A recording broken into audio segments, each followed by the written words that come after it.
6 people in parts of Union County are recovering after the National Weather Service says a tornado touched down this morning. You can see some of the damage left behind from what they say was an EF-1 tornado. WBTV's Jason Puckett was in Union County hearing from people who were caught in the storm's path and shares new details from the National Weather Service. It's almost weird to be out here now without the rain and with a little bit of sunlight, but you can see behind us some of the damage still from where the storm came through earlier today. This is a medium row of trees here that have been completely uprooted. The folks we spoke to in this area said they're just amazed that no one was injured. Crews worked through rain and into sunlight Wednesday to fix down power lines and get power back to the folks living nearby, like Peggy Allen. Yeah, they're working on it. Outside Peggy's home, a massive tree is still laying on its side, the aftermath of a storm that came and left quickly Wednesday morning. We got the warning on our phones.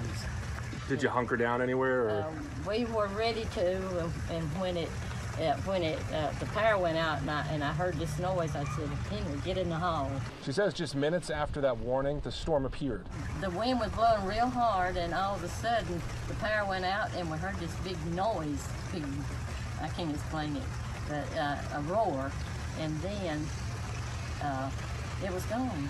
The National Weather Service this afternoon confirming this looks like a preliminary tornado of an EF-1 rating with wind speeds about 90 miles per hour. It was on the ground for approximately 2.2 miles. But this was a very fast-moving storm, moving at about 50 miles an hour.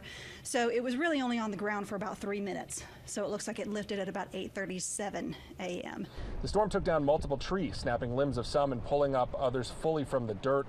We also saw a damaged fence and shed and debris across the roads. Thankfully, no one was injured. Oh, we didn't realize how lucky we were for only to be the trees. One other thing we're looking into, we're about a minute down the road from Porter Ridge Middle School and High School. We heard reports that the students were still getting off the buses as that storm came through. We had a chance to talk to a UCPS spokesperson, ask them some questions.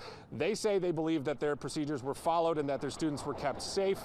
Some parents, though, still concerned about why the school wasn't delayed like some other districts. Those are questions we are going to work to get answered. For now, though, here in Union County, I'm Jason Puckett, WBTV, on your side. Jason, thank you. And conditions